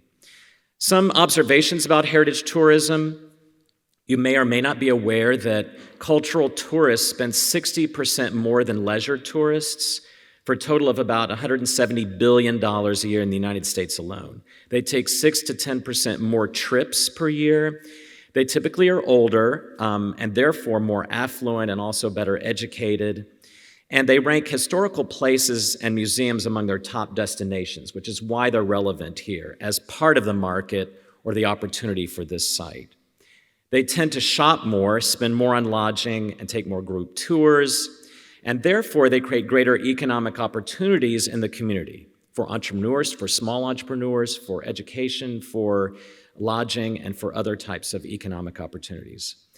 As David mentioned before, cultural tourists and other tourists are becoming more tech-savvy and dependent on technology, especially younger tourists, so interpretation has to respond to those issues in order to attract that market. A lot of places like historic homes have seen declining attendance over a number of years because they haven't addressed this issue of how do we appeal to people that have to immerse themselves in that experience. And so you can look at a picture of a historic house on the web. Why do you need to go visit it? That's the question that a young person might ask. So that's why we have to look at technology to help us interpret these sites. Also, another specialization that I have is in neighborhood revitalization, and that's particularly relevant here. On the left shows an example of a project I've worked on recently in Pittsburgh which was in the Greater Hill District. And I don't know if you're familiar with the Greater Hill District in Pittsburgh, but if you were to look it up on the internet, on the Wikipedia page, actually, if you look up urban renewal in Wikipedia, the Greater Hill District is half of the discussion about urban renewal and all of the problems that occurred because of those government policies back in the 1950s and 60s. So part of the question was, how do we revitalize housing in the Greater Hill District in the middle of Pittsburgh without displacing people? So how do we avoid displacement while also helping people move up into better quality housing, also increasing the viability of that community? So that's a question I'm very familiar with after hundreds of projects very similar to that around the country, both commercial and housing revitalization in many of these neighborhoods. So very relevant to, I think, our site and our community here. And a number of other projects throughout Pennsylvania. Probably most relevant is the most recent work that I completed, which was in the Oil Region National Heritage Area. Just completed that work a couple of years ago for the Oil Region Alliance on their master plan as part of a team working on that, and then worked with David in the Lumber Heritage Region in north central Pennsylvania, again, where heritage and heritage tourism was a critical part of the question. So what are the key questions that we have to answer as part of this project? I'm not sort of the Debbie Downer of this discussion, but I am sort of a reality check in terms of this plan is beautiful. This master plan is beautiful. David, kudos to David. It's a fantastic plan, beautiful. There's so many things that could happen here, and to the committee and to everyone who's worked on this, it's a beautiful concept, a beautiful dream.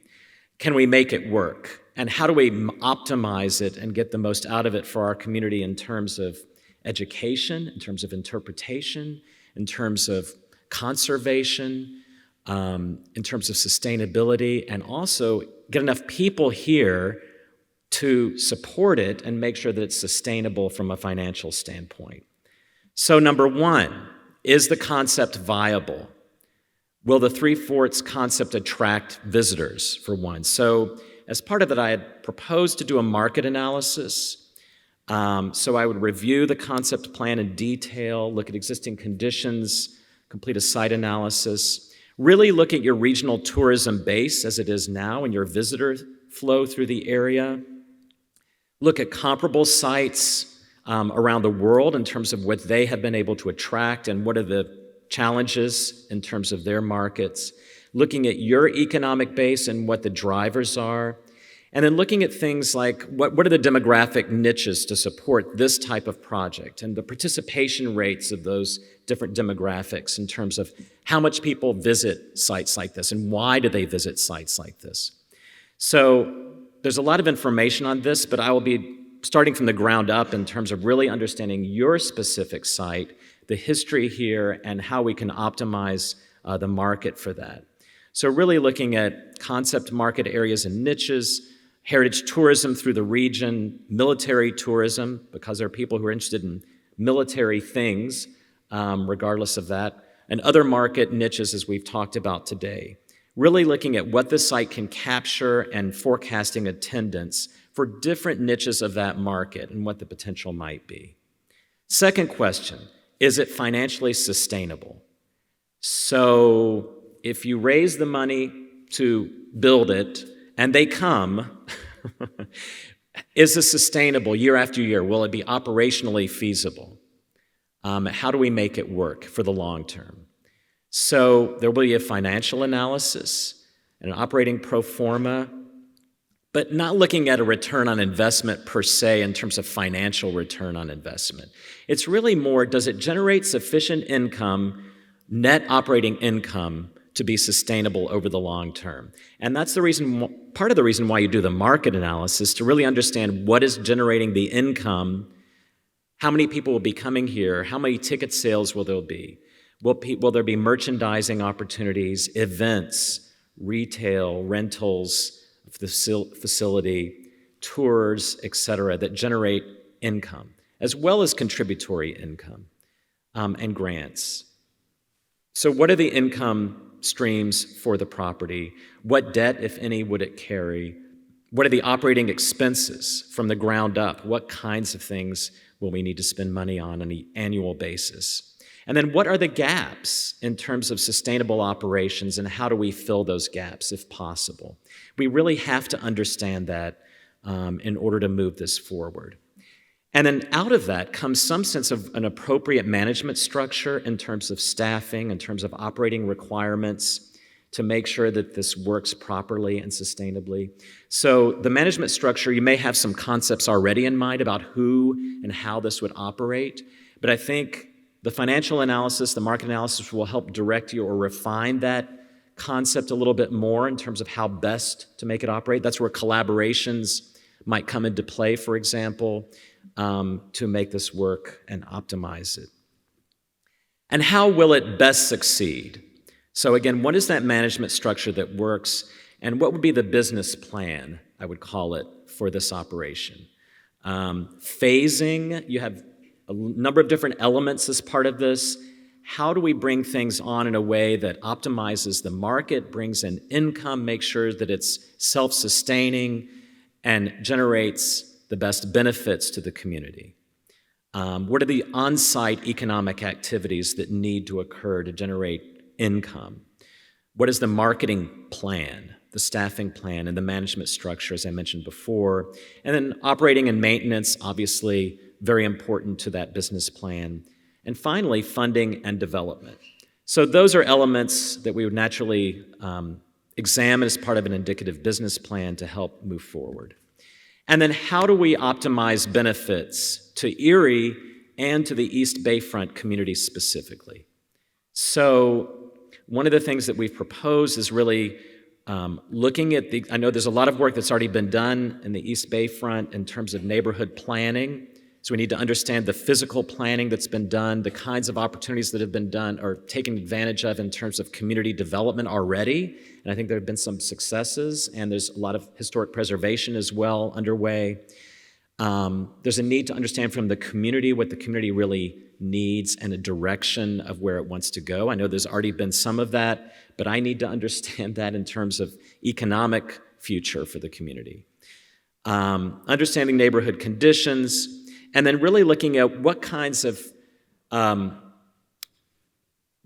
output there would be from the three forts in terms of the impacts, the economic impacts on the community. What would be the commercial expenditures, for example, among visitors to the three forts? And how would that flow through the community? How do we capture that? Are there entrepreneurial opportunities that we can capture?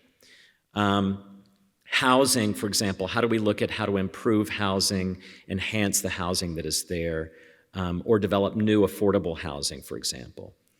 And then what are the overall economic impacts? If understanding those impacts helps leverage funding from the state, from the federal government, from other sources, we need to understand what the impacts would be, because that will give them an idea of how to scale this project in terms of leveraging infrastructure or other investments. And there'll be a strategy for the East Bayfront neighborhood, business development and entrepreneurship, amenities that would help complement the effort underway here. And I think some of this is addressed already in the master plan or in the plan for the three forts, but this would expand on that in terms of the economic development opportunities, housing revitalization, safety and security, community identity marketing, for example, and an action plan that assigns roles, timetables, funding and funding sources to make sure that things are implemented in a way that benefit the community and maximize or optimize those benefits. So that's sort of who I am and where I might be helping out. I hope that gives you an introduction, and it's great to be back in Erie after just 30 years. Hopefully it's not another 30 years before I'm back, because I probably won't have any hair by then, but I appreciate your time today, and I guess we'll hear from David.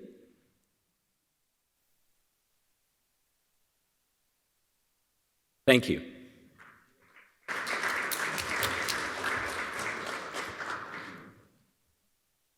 I'd like to suggest we have another round of applause all for these very thoughtful and thorough presentations. So this is our opportunity for Q&A, and we have, I guess, 4 participants, is that correct, in this process? And so I'm going to invite those who are participating up to the stage, David and Randy again, and Dr. Stallman. And David, I'll turn it over to you.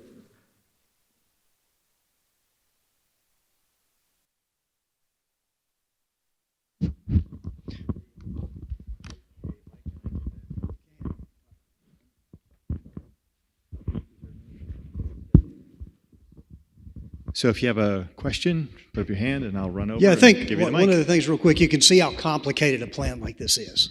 It's not just, we want to rebuild some old forts and have an interpretive center. There's a lot of stuff that's involved for this thing to be successful. And it's probably the largest plan that I've worked on. I thought this would be a 6 to 8 month project when I first arrived, and it took me about 2 weeks and running around with Michael to realize this was going to take a while. Because there are a lot of things that we have to answer. There was a lot of reaching out. And something we haven't talked about yet, which is the larger interpretation of the site and dealing with the subject of sustainability. Again, this is not just a resource that deals with the French and Indian War or deals with the War of 1812 or, honors, Anthony Wayne or, Admiral Perry. It's bigger than that. And I'm not sure if that got through. That was one of the important reasons to reach out to the Seneca Nation and to Joe. Because they're already starting to address some of these issues, and it fascinated me how historic resources is dealing with sustainability in the long term. And so that's kind of something that got left in the mix a little bit. But David, you talked about one of your themes being collaboration, and you have a new guest on stage. I was wondering if you can take a moment and introduce who he is and his colleague and how that's tied into the Three Forts project. Well, I've got Dr. Chris Shelton here from Penn State, and Jasper is not up here. But again, part of this project, what was important was how do we make this facility relevant to today? And as we were looking around the Erie community and some of the background work that I do in developing museums and museum exhibits, and I kind of talked about this just a bit, is leveraging the use of technology, because that's the future. Again, we used to go to Park Service sites in the 1960s and 70s and see all the historic cabins, and we go to historic house museums, and we're really fascinated by the stuff. But I've worked in this field for well over 25 years, and I have seen it change, especially in the last 10 or 15 years. And unless you leverage technology, then you're going to get left behind. So it's important for us to reach out to Penn State because of the VAR lab. So I'm going to let Chris talk just a bit about that. Hello, everyone. My name is Chris Shelton. I'm a assistant professor at Penn State Barron, and I'm the director of the VAR lab. Our faculty affiliate, Jasper Sassenmeyer, is my partner in crime there. And basically, we work to create immersive experiences in 4 different realms, one being historic preservation and recreation. And so we've done some work, and we have a number of things planned with the folks over at the Hagen History Center. We're working with folks up at the Fort LaBeouf Historical Society.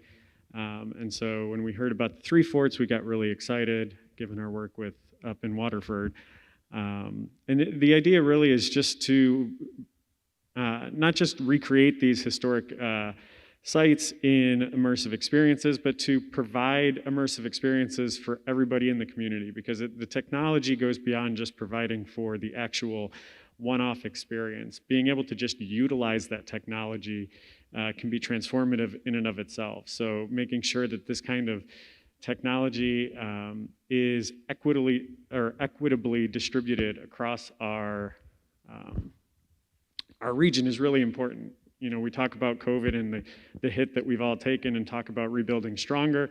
I think part of that is making sure we, help our young children grow and become better accustomed with this technology that's going to become part of the workforce in most areas that we live in. And so the more that they're familiar with it, the better we all are. Any questions? Yes, Liz. I didn't realize I was going to be running today. I guess the big question would be, what's next? It sounds like we heard a pitch for additional money for an additional study. So what's next? But I also want to know, I think the county executive just left, and I heard last night that she was meeting with a congressman this morning to talk about the designation of, our area here as a marine sanctuary. So, Dr. Stallman, I really appreciate everything you taught us about the Great Lakes and about Native culture today. So how would this fit in with the marine sanctuary? So what's next? How does this fit in with the request to have this designated as a marine sanctuary?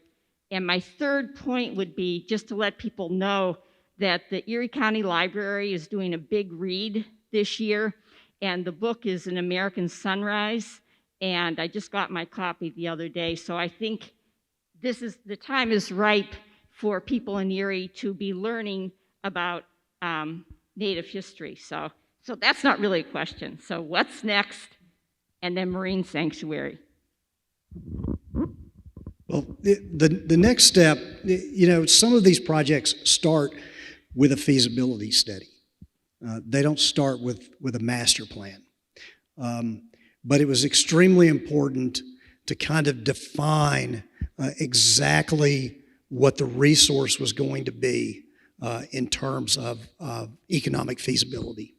That would then give someone like Randy an opportunity to take the plan to see how that plan is going to work and what adjustments we might have to make to it. And there's always changes to master plans. Nothing that shows up and again, you've got a preliminary plan, and those 150 pages is always where it ends. And so the next step is that feasibility study. And it's not only just the center, it's also the East Bayfront neighborhood. That is the gateway. Parade Street is probably the oldest European road in this part of Pennsylvania. Everybody know that. The French built that from here to Waterford in the summer of 1753. And it is it's not a macadamized road, it's a corduroy road. They're putting logs down. It's 20 feet wide. It's a corridor. So Parade Street, which has the memorial at the end of it, has never really been touted as the oldest European road in western Pennsylvania. And I'd be willing to bet that it is, or pretty darn close. And that becomes your gateway into this facility. And I've understood that there's been, a process for looking at the Parade Street corridor, about the redevelopment of that. As I see it, and again, we were working on this plan, this was a great opportunity to coordinate that. It was really good that PennDOT, was going to put the bridge over. So a lot of things were lining up, and so we've looked at those, but that's the only next step that we have so far. And I know that's a long answer to a short question. Marine sanctuary. She asked about the marine sanctuary. Do you want to talk about the marine sanctuary? I think that's a great idea, actually. So for about 3 NFF cycles now, I have been working with 2 researchers from one from the University of Florida and one from California University, Pennsylvania. And we have been trying to map the bottom of Lake Erie along the shores. And so with this designation, I think we might have a stronger way in to do more of this exploratory research. Is it NOAA? Do you know who's is it going to be like state level sanctuary?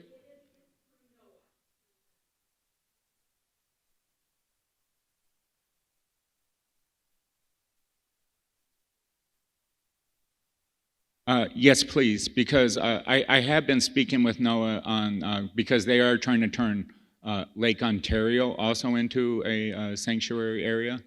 And so, yeah, if you can give me that contact, that would be great. Thank you. I would say that, and I don't want to overstep what the master plan has proposed, but from a marketing perspective and from an education perspective, I think placing the three forts within this broader context of what has happened here in terms of the lake, in terms of the heritage, the cultural heritage that has been here, the conservation of this area, is a very powerful message. And so I think that's all part of the heritage discussion that you can have around these three forts. So in terms of how it fits in, I think was your question, how these things fit together. I don't know the specifics of the plan there, but I would think that that discussion could be woven into the discussion of the three forts as part of that broader theme. There's a section within the master plan that looks at creating a heritage area out of Erie County called a land and lake heritage area, so that we can reconnect land to lake, because that has been kind of stripped away, and the importance of both of those, the symbiotic relationship between the two, not only from an environmental perspective, but a cultural perspective. I think that's been lost in some way. It's an opportunity, I think, that's sitting out there.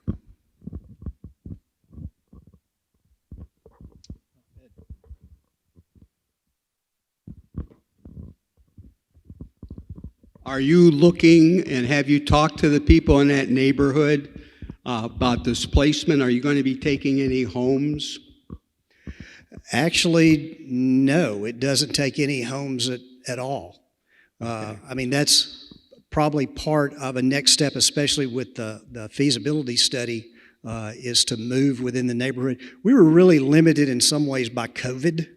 You know, we usually have neighborhood meetings associated with some of these types of projects, but it's kind of difficult to get a group of people together. It has been for about the past year and a half, and so we tried to take as many precautions as we can. So we thought we would get the master plan out there and then see if we could open a dialogue or discussion within the neighborhood. But it doesn't take any homes at all. How about the playground and the ball field? Are you going to replace those somewhere in the neighborhoods? Well, that's again a discussion that's open with the city. I think there's other open green space within the East Bayfront neighborhood. I think some of those, I think Best has talked about that as part of their projects. So that's again part of the discussion that we hope this stimulates. And I'm sure you looked at the landscape to the north of that, the Erie Waste Treatment Plant? Yeah, it's we looked at that. You know, the bigger concern is the railroad. They're getting ready to add more lines from what we've heard, and they're going to start parking cars over, instead of, I think it's 2 lines now, up to 6 or 7. And so that was my biggest concern, is if they use that as a parking lot, if CSX uses it as a parking lot, then all of a sudden you've got some view obstruction issues. We don't know exactly how far that's gone yet, but you know, we don't really have any cause to go to the other side of the road where the waste treatment plant is. Thank you.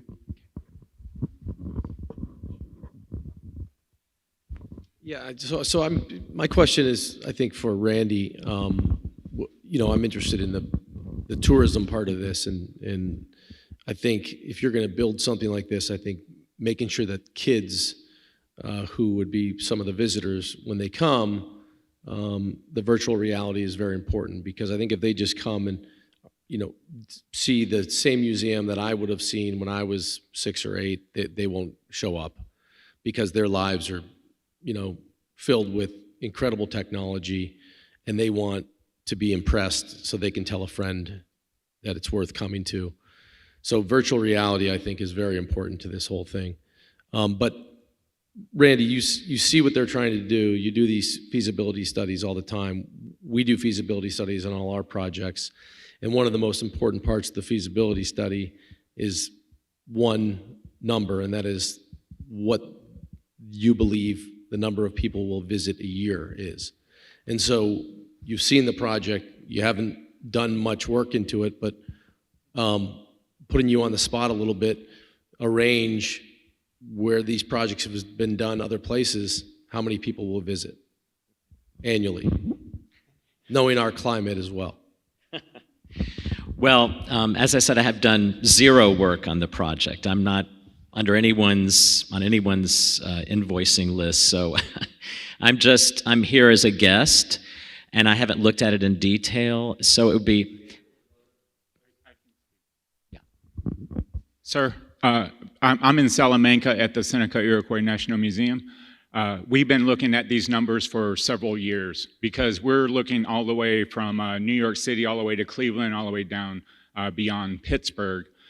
In our area, I get on average 20,000 visitors a year in Salamanca, just in Salamanca. We don't have the attractions that you guys have here.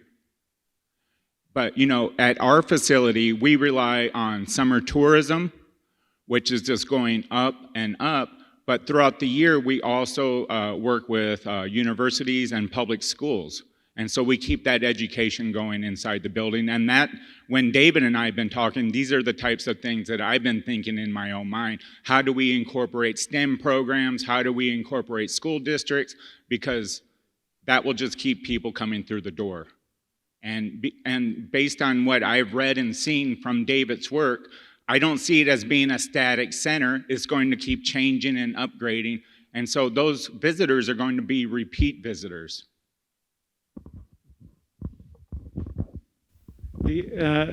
One of the other benefits that we have here at Penn State Barron, specifically in, even more so than University Park has, our network and collaborations with students is the biggest of any university in Pennsylvania, including bigger than University Park here at Barron. So we work with 25,000 students in our campus every single year within the K through 12 system. So I mean, when we talked with David and Michael, we told them, if we were to do this for, say, an initial 5 years, we were estimating just on our involvement of bringing students in 900 and then doubling that every single year for 5 years.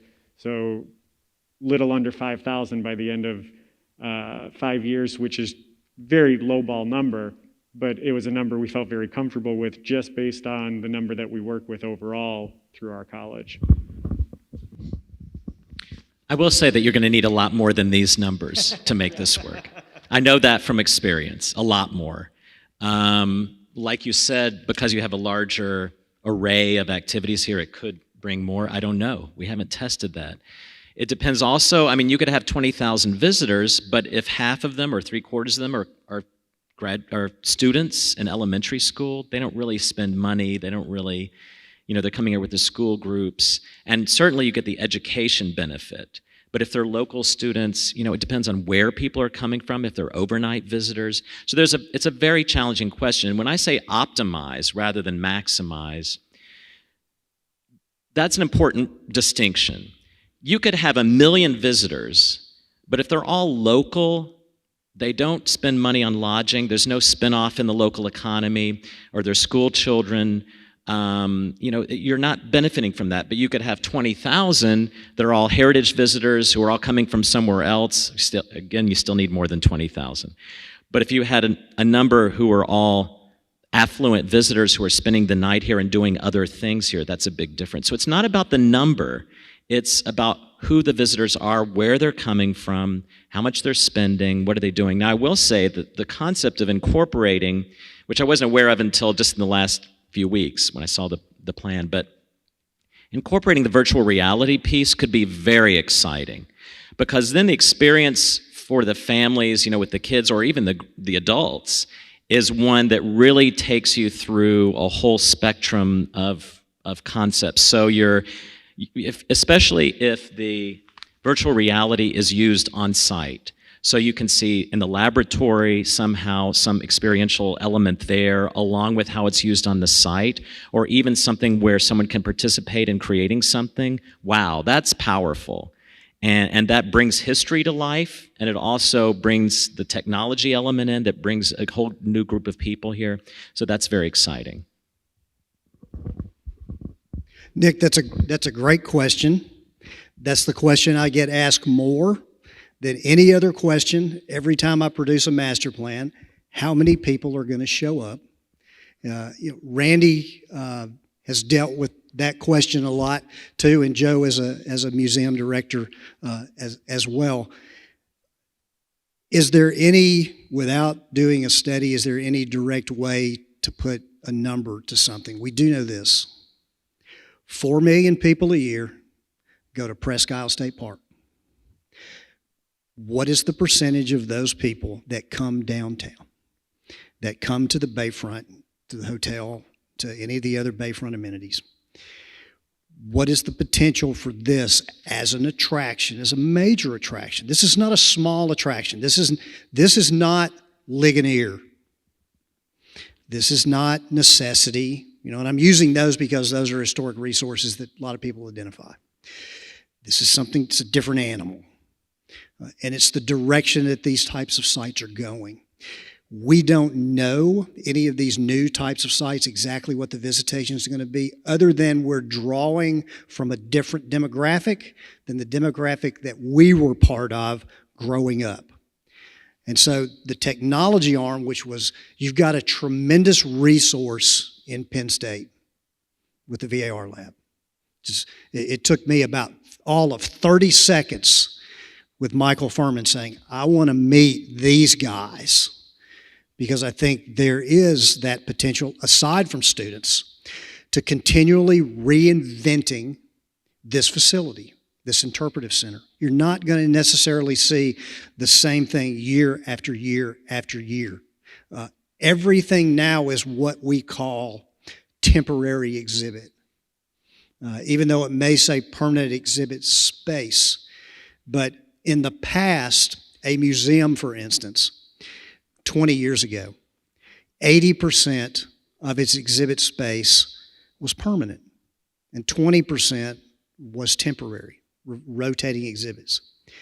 Every new museum today is 50 to 60% rotating exhibits, because they're always looking for a new attraction. What we feel, and in doing the plan, not only do we target this for the heritage tourism audience, which, people they're going to see a fort, and there's that audience out there, there's that demographic that's going to be fascinated by two French and a British fort sitting next to each other just from the outside looking in.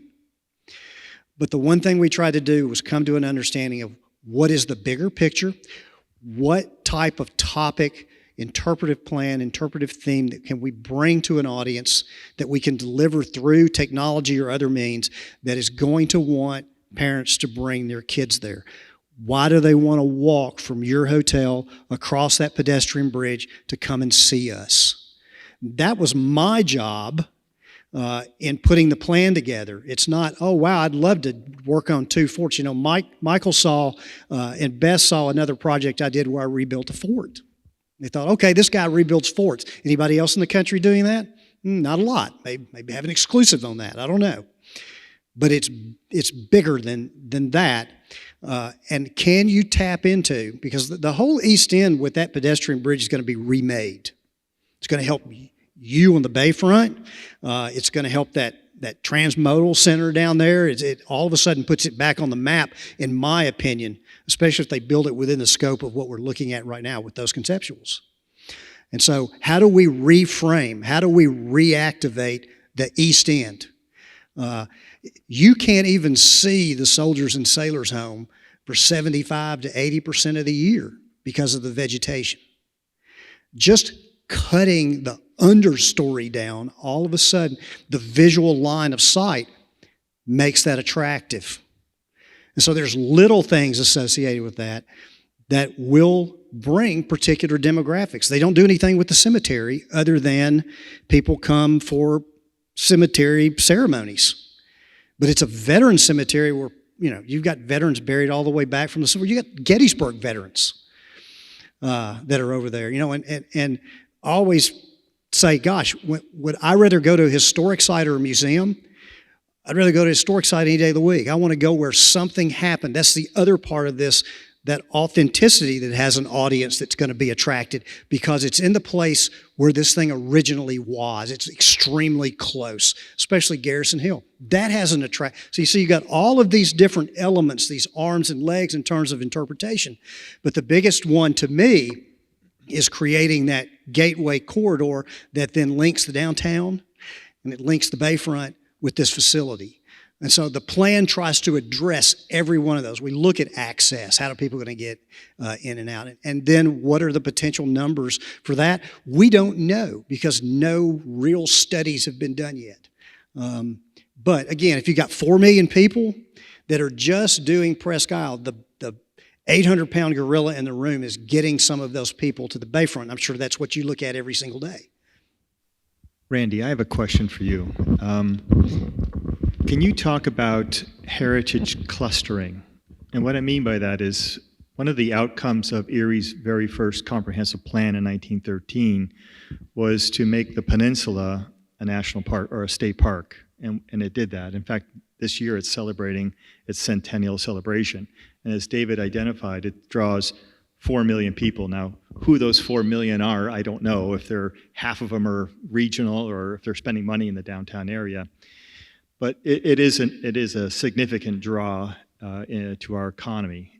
The question I have for you is, what is the value of heritage clustering? If you look at Erie's rich maritime history, for example, there's these isolated areas in some ways that are trying to draw people in individually, whether it's the Land Lighthouse, which is the first lighthouse built on the Great Lakes here in Erie, whether it's the Niagara, whether it's some other historical asset. Can you speak to how it might be advantageous for Erie to bring these assets together under one banner, if you will? And I'm thinking of Mackinac, for example. Fort Mackinac has 2 forts. It has the Mill Creek, lack of a better word, nature center where they have a mill, and it draws 1 million people. Now, I know that's apples and oranges, but what they've done is they've clustered it in a way that you can package it and sell that package to the market saying, come to Erie, spend time at our waterfront, and maybe go to Waldameer, and then take advantage of some of those affluent people that you were talking about in terms of heritage interests, where they can spend a weekend going to the Gridley Center, going to the lighthouses, going to the 3 forts. Is that something that would be advantageous for us in your assessment, or is it too much work to pull everybody together, and is it worth it? If I understand you correctly, some of what you're describing is what David suggested in the master plan in terms of physical linkages between these different elements, partly. I think with heritage and sites in general, linkages, physical linkages, as well as interpretive linkages are extremely important, because then someone has an itinerary for how they're going to spend their day or their week, whatever, visiting these various sites. Whether they're spread out over 100 miles, as the lumber heritage region is in Pennsylvania, or whether they're clustered around Erie, they have to have an itinerary so that they can put these things together. And the more they're interpreted or tied together, the better, in my opinion. But you also don't want to dilute what you've got at this site, so it has to be a strong message of what you have at the site, why you're coming to visit this site. And it can expand in terms of the lake and in terms of the natural resources and other heritage associated with it. But I think that message has to be strong in and of itself. The other way to connect them is the Interpretation Center, for example, can be an anchor for visitors coming to see various sites around Erie. So they can come to that site, see the forts, spend the night, do other things in the area. So yes, I think there are opportunities to link them together. I think that answers your question, hopefully. Any other questions?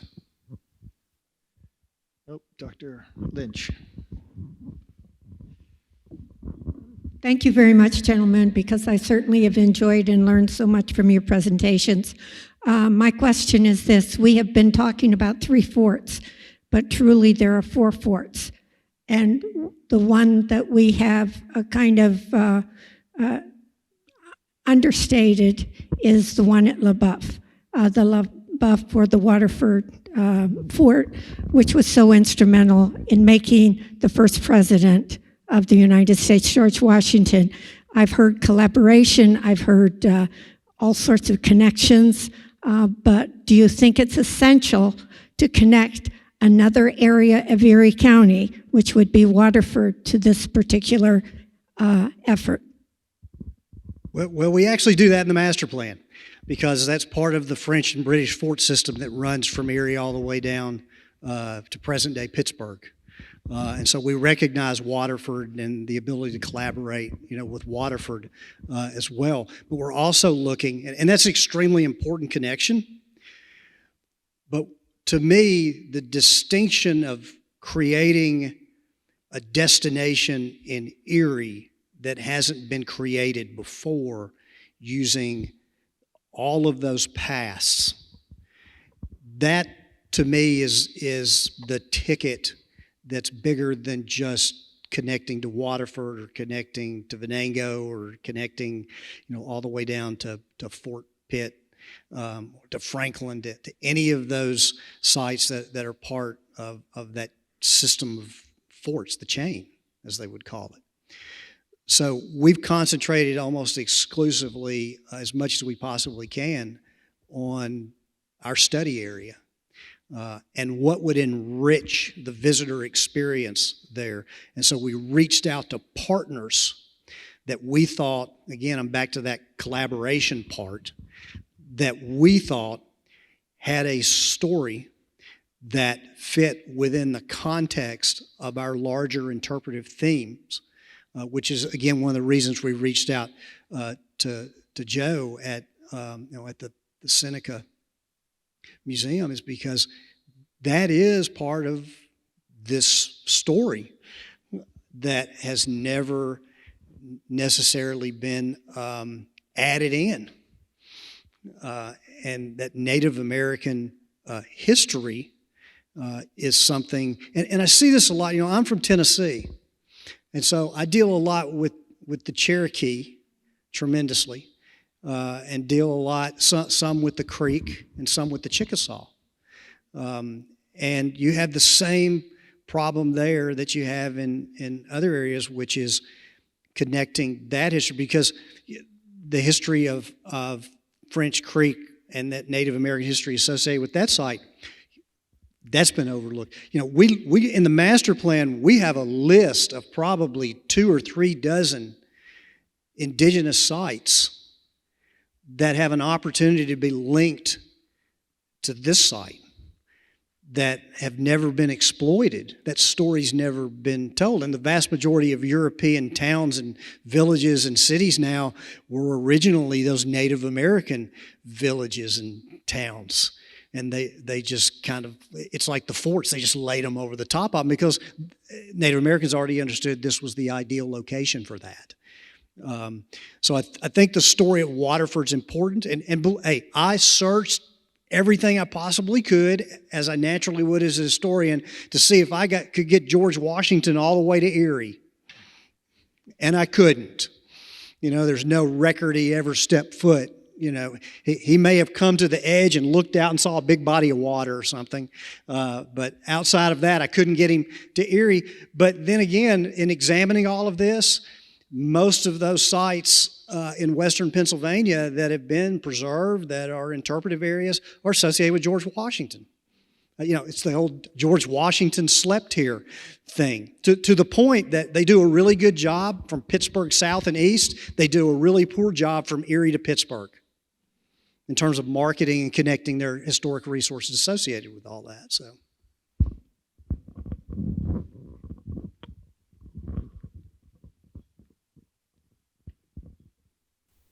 Well, we are at the end of our 2 hours, and we thank you for sticking with us. I mean, this is the time when there normally would be an ask, But as you can tell, it's appropriate that we're here at the Jefferson because this has primarily been educational and the start of a dialogue. And I know all of you have been around town long enough to know that projects are announced, and you wonder, like, where did that come from? I mean, was there any discussion in the community? Was there, a discussion of the background? Do we need this? How does it complement other things in the community? And that's really the purpose of this event. So the next steps are going to be us figuring out how we get this master plan into the hands of those who want to see it. It is really an amazing body of work that we would not have been able to summarize, although they've done an excellent job. But when you see the content, you will be amazed by it. We'll have that available. We need to know from you who else we need to be talking to, and we'll then be moving on to what we think the next steps would be for feasibility. So, Michael, is that a fair statement?